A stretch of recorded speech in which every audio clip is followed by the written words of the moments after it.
오늘도 하나님의 큰 은혜가 우리 모든 성도들과 이곳에 있는 우리 위에 함께하기를 축복합니다. 예수님께서 베다니 나병 환자 시몬의 집에 계실 때에 한 여자가 예수님을 찾아옵니다. 그리고 식사를 하는 예수님께 다가와서 예수님 머리에 향유한 옥합을 부어드립니다. 오늘 본문에 등장하는 이 여인이 누구이며 왜 이러한 행동을 했던 것일까?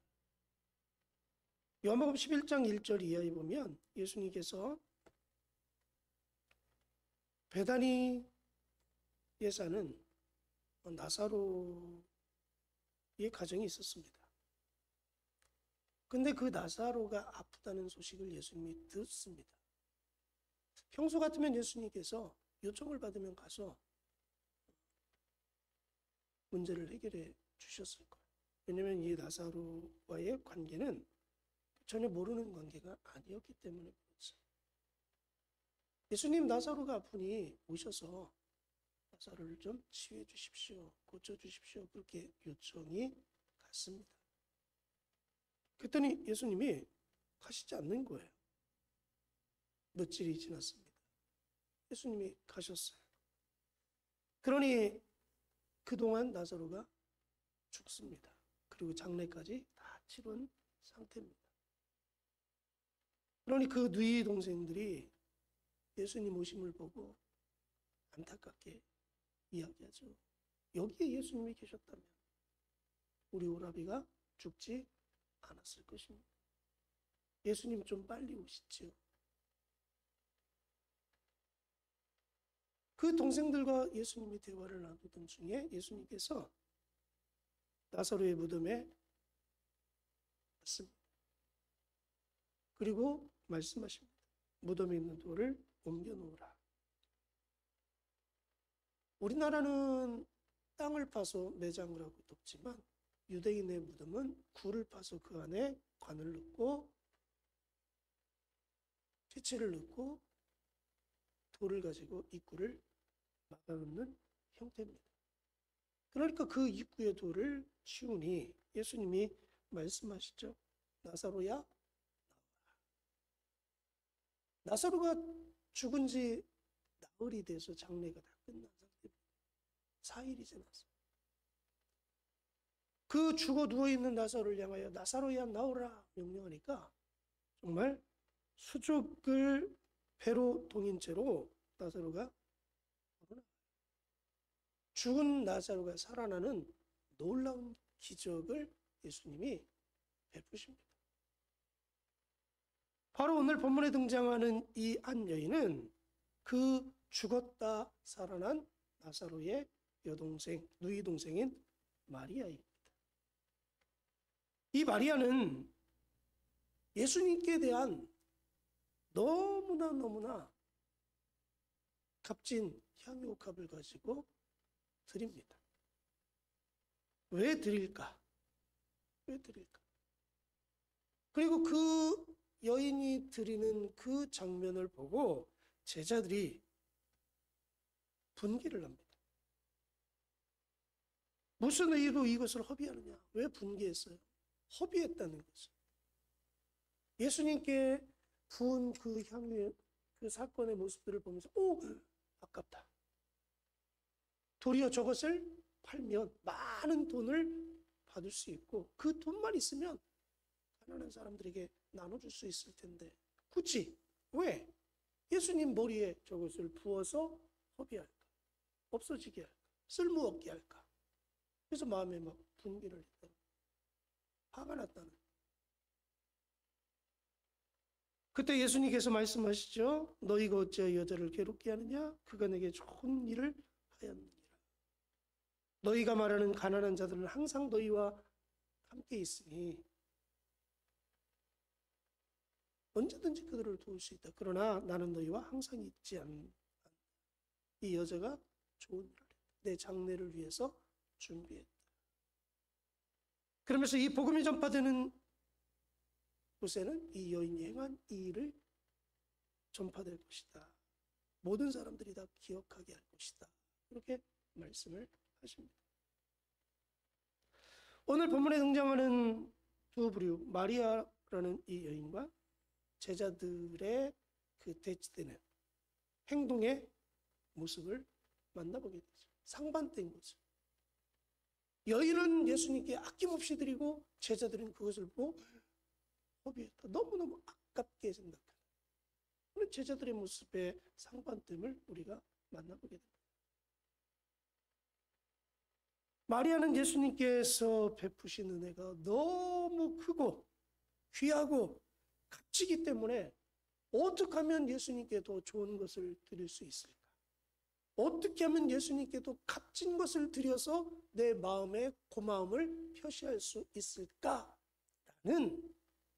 그 마음에서부터 출발을 한 거지. 은혜를 얻었기 때문에 이 은혜를 좀 어떻게 갚아볼까? 이 은혜에 대한 감사의 모습을 예수님께 어떻게 표현해 볼 수 있을까라는 그 심정을 가지고 아낌없이 드렸다. 아낌없이. 우리가 많이 들었습니다만 이 여인은 처녀입니다. 처녀가 시집가기 위해서는 반드시 이 향유 옥합이 필요하죠. 그러면 이 처녀에게는 이것이 가장 중요한 겁니다. 자기 인생 속에서 앞으로 결혼을 하기 위해서는 반드시 있어야 될 필수적인 필수품이죠. 그리고 그 여인이 갖고 있는 가치를 따지자면 그것보다도 가치 있는 게 없어요. 물질적인 환산으로 보았을 때도. 그럼에도 불구하고 자기에게 가장 중요한 거, 가장 가치 있는 거, 가장 물질로 계산해서도 많은 것을 과감하게 예수님께 깨서 드리는 여인의 모습. 전혀 아깝지 않았습니다. 도리어 그것을 드리면서도 아깝다는 생각이 아니라 도리어 감사, 기쁘다. 내가 예수님께 뭔가를 지금 드릴 수 있음에 대해서 너무너무 고맙고 감사하다는 그 마음이 있었습니다. 어떤 면에서는 받은 은혜에 비교하면 이것은 너무 작다라고 생각을 할 수도 있었을 거예요. 아니면 내가 더 많은 것을 좀 드리고 싶은데 없어서 그 마음이 아마 안타까웠을지도 모르겠습니다. 받은 은혜에 비하면 이거 아무것도 아닌데 내가 더 많았다면 예수님 앞에 더 많이 드릴 수 있었을 텐데 이러한 심정을 가지고 예수님께 아낌없이 드렸습니다.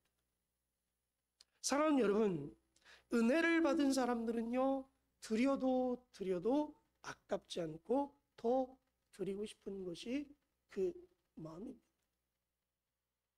은혜를 아는 사람은 그 은혜에 어떻게 하면 반응을 보일까 고민합니다. 근데 은혜를 모르는 사람들은요 그렇게 하지 않아요.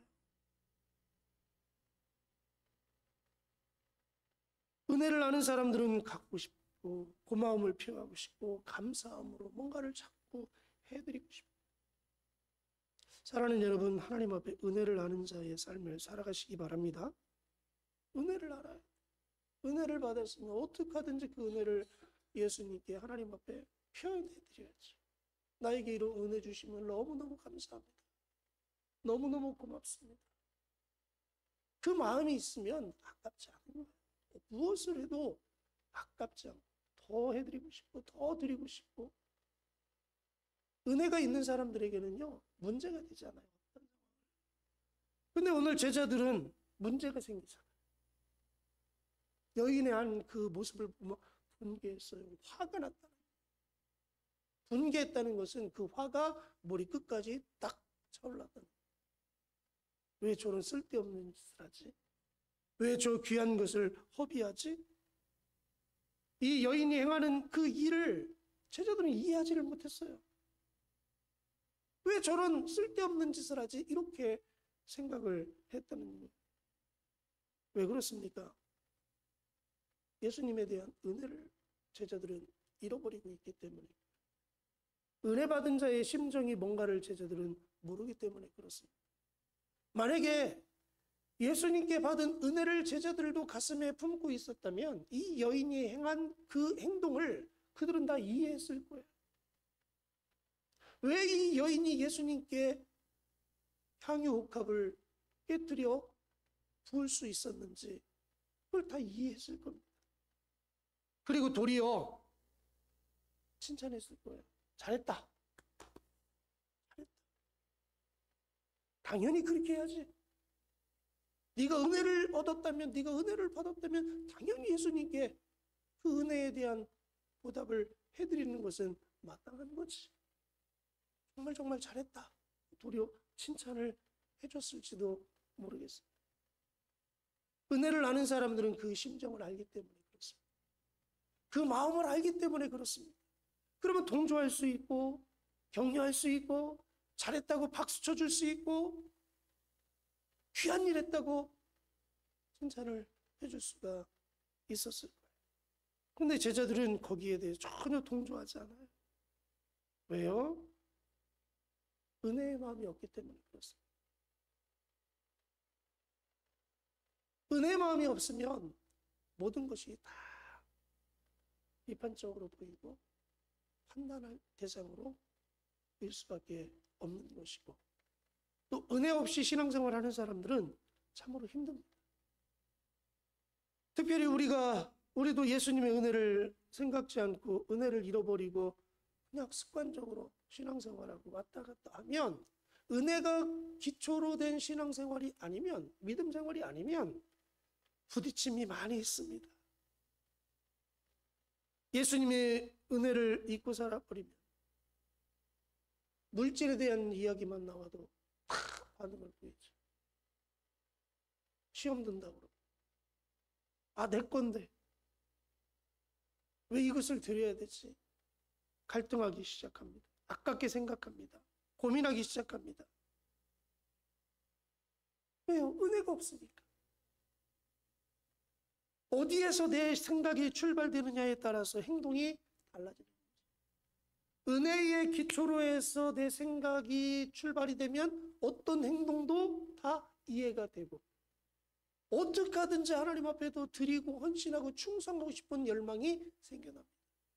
그러나 은혜를 기초로 한 신앙생활이 아니면 모든 것들이 다 부딪힘이 되는, 그래 갈등이 되는 것이고 고민이 되는 거죠.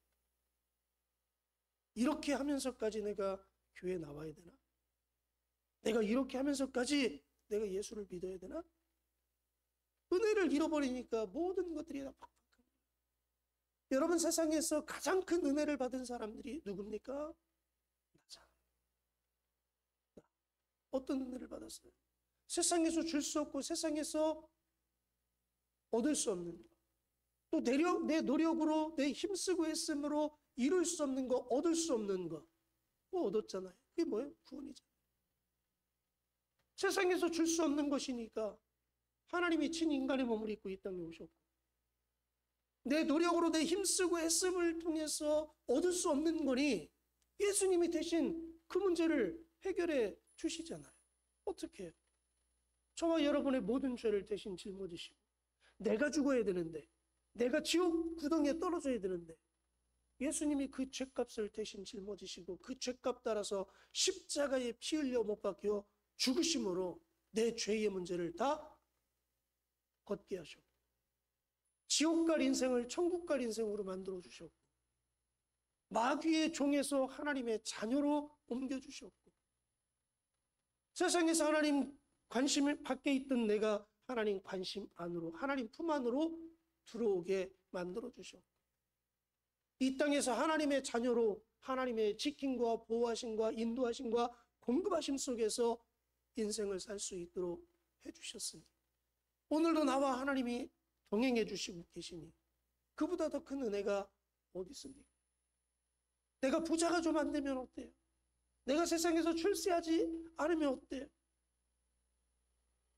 내가 예수 그리스도를 믿고 하나님의 자녀가 됐다는 이 자체 하나만 가지고도 어떤 것보다 비교할 수 없는 최고의 은혜를 얻은 사람들이에요. 근데 우리 그리스도인들은 좀 잘못된 착각 속에 살아가요. 육신을 입고 세상에 살아서 그런지 몰라도 제자들처럼 구원보다는 물질에 관심이 더 많습니다. 하나님의 자녀로 살아가는 것보다 세상에 출세한 사람으로 살아가는 걸 더 우선시하고 있습니다.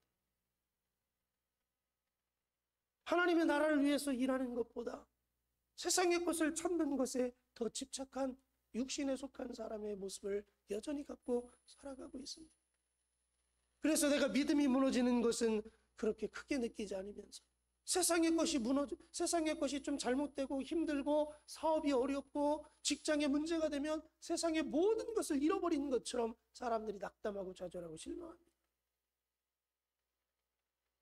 우리의 가치가 하나님 앞에 두지 않고 은혜에 두지 않고 여전히 세상 것에 두고 있으니 우리의 믿음이 반쪽짜리이십니다.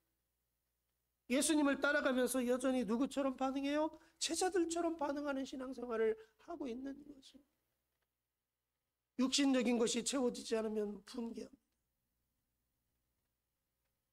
은혜는 온데간데 없고, 내가 은혜를 얻은 사람이라면, 은혜를 잃어버리지 않고 은혜를 늘 생각하고 가슴에 품고 있는 사람이라면 이것을 위해서 세상의 모든 것들을 하나님 앞에 쏟아 부어도 부족한 거죠. 근데 우리는 여전히 손해보려고 하지 않고요, 여전히 뭔가 드리는 데에 주춤주춤하고요, 갈등하고 고민합니다. 물질뿐만 아니라 내 삶의 모든 영역 속에서 다 그렇다는 거죠.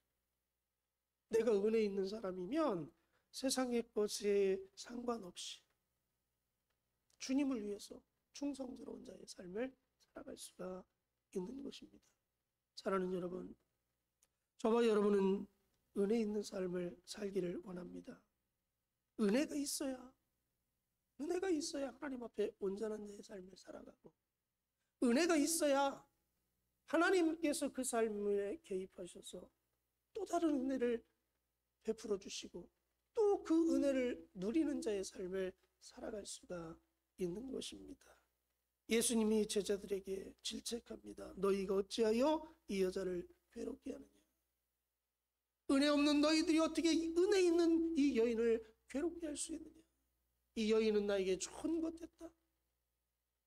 은혜를 알고 살아가는 사람이 주님 앞에 섰을 때 네가 좋은 일 하고 네가 잘하고 있다, 네가 정말 귀하게 하고 있다라고 말씀을 하십니다. 오늘 이 아침 우리가 기도할 제목은 딱 한 가지입니다. 하나님, 내가 은혜를 아는 사람이 되게 없어서 주님 베푸신 은혜를 가슴에 품고 그 은혜를 가지고 하나님 앞에 서게 하시고, 은혜를 가지고 교회 안에 지체로서의 삶을 살아가게 하시고, 그 은혜를 가지고 내가 이 땅에서 하나님을 기쁘게 드리는 자의 삶을 살아갈 수 있도록, 내가 은혜를 잃어버리지 않고 은혜 가운데 살 수 있도록 해달라고 기도하시고요. 우리 교회가 은혜를 아는 사람들이 모여서 하나님을 기쁘게 드릴 수 있는 교회 공동체가 세워질 수 있도록 위해서 우리 한번 같이 기도하겠습니다.